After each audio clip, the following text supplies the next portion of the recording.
Hello MRH. This video will show you how to log in and utilize the PowerSchool Parent Portal. First thing you'll do is launch a web browser and navigate to mrhsd.powerschool.com. Once you've done that, you'll be presented with this login screen, at which point you will enter your email address or username if you set it to something other than your email address, and then your password. Okay, once you're logged in, you'll immediately be taken to your student's grades and attendance screen. These are my actual child's grades. Another thing I will draw your attention to is you can link multiple students to one account. So in the event that you have more than one student, you can add them both to the same account. You'll just need to follow the instructions on the PowerSchool Parent Portal letter that we send home. When you log in, you're presented with the grades and attendance page, at which point you will see a listing of all of the courses into which your student is enrolled, and then a summary grade for the marking term that we're in currently. In this case, it happens to be quarter one, and this is at the high school. So you can see as you hover over the grade, it becomes a link. So if you click on that link, you are then given a list of the assignments that make up that grade. So you can see here that going all the way back to the first week of school, there were 2 assignments, a homework and a classwork assignment. And here are the subsequent grades for those and the remaining assignments that have been issued for the next few weeks, up through today actually. Currently we don't use standards-based grades at the high school, so this tab will have the course listing but will not contain any information. As you can see here, there's no links. Okay, so back to the grades and attendance page. And if you wanted to email these teachers, if you click this, it will open up the email client that you use on your computer. So I won't actually do that because I don't want to launch my email client. However, if you right-click and copy that email address, I'll show you what it does do.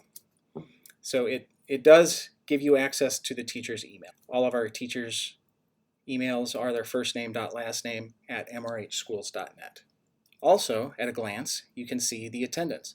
So if there is no attendance markings here on these particular days, that means that your student was in attendance. And then you can see here on Thursday of this week, Aiden was dismissed early for periods 2, 3, and 4. Then at the bottom, you'll see the summary for the last 2 weeks, and for the semester, and for the year to date. Tardies are displayed as well. Then below is the legend that tells you what each of the codes in the table above mean. And if we find the D, you can see here that that is dismissed, early, excused. That is the grades and attendance screen. Then if we click on the grades history screen and choose a marking term, now you can see last year's information for Aiden at the high school. These A1 and A2, those denote the assessment terms for the EOCs or finals. Not all teachers use those. Many do, some do not. And then you can see here the quarters and then the semesters. And at the high school, quarter 1 plus quarter 2 divided by 2 equals semester 1.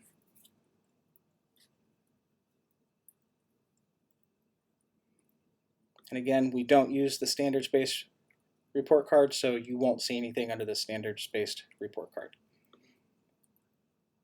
The course-based report card, while we do use a course-based report card, that functionality is not available in PowerSchool at this time.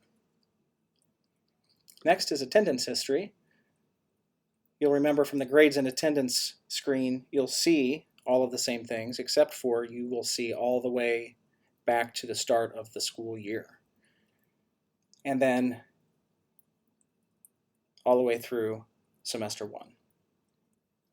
And then here is this past Thursday where you can see the D's for dismissed early, excused. One of the more popular features of the PowerSchool Parent Portal is the email notification section. This is where you can set PowerSchool to send you emails regarding your students' grades and attendance at a frequency that you decide. In our case, we choose to have our emails sent weekly, but you can see that you can set it to never, which is default, or every 2 weeks, monthly, or even daily. Please feel free to choose any of these that meet your needs. Weekly is sufficient for us. Then up here, you can decide which information you'd like to receive. So you can get a summary email of the current grades and attendance, a detailed report showing assignment scores for each class, so we also use that, and a detailed report of attendance, and then school announcements. I know that the high school does currently use the school announcement section while the middle school does not. If there's someone else that you would like to receive this information, you can enter that information here as well. Just type in the email address. Just type in the fully formed email address, and they will also get this email. If you have multiple students, as I do here, see Aiden and Keegan, you can check this box, and when you hit submit, these settings will also be applied to your other student. If you are just now setting this up, you can choose to send this email now for your student, and that would happen again once you click submit. Then there are teacher comments. From time to time you will see comments over here for final grades from teachers. If they are present, they will appear in this comment column, and whether the teachers make comments or not is an expectation that is building specific. Then school bulletin, and you can see here that the high school is utilizing the school bulletin. For today, this is the information that the high school has chosen to share.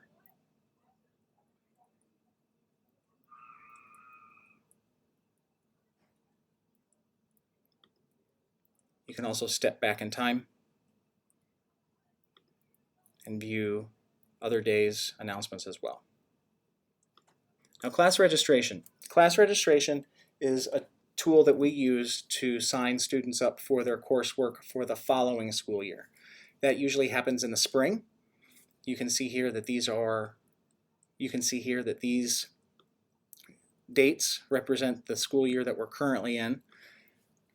Once we enter scheduling season, these will change to be 2021. And this process is guided by our guidance counselors, both at the high school and middle school, whichever building your student is in. Then clicking on My Schedule will show you the bell schedule view for the week. You can see here that we are on A days and B days, that we were not here on Monday, and that Aiden has chemistry on Tuesday and Thursday, and French on Wednesday and Friday. And the same is true for the rest of these courses. School information, nothing super exciting here. It does, however, give you the main number for the school as well as the fax number. In account preferences, you are able to update your email and/or username and password. At the beginning of the school year, you may have received a note home to go into PowerSchool registration and update your demographic information should any of it have changed, such as perhaps you updated your phone number. This is where you would make those changes. And then you could submit those changes to the school so that we always had the most current information.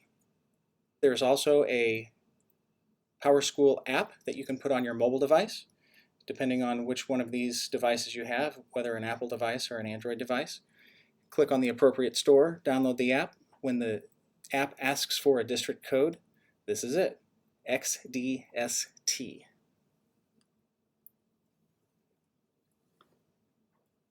At the beginning of the video, I had mentioned that you can add other students.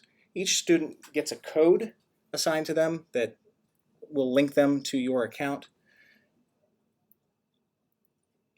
In this case, I don't have a third student here, but you would enter your student's name, the access ID, and the access password. And those again are provided by the school.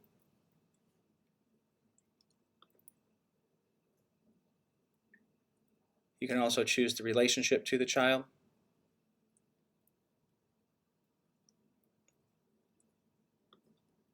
Once you're through, just click OK. And you can see that I've gone through this process for both Aiden and Keegan.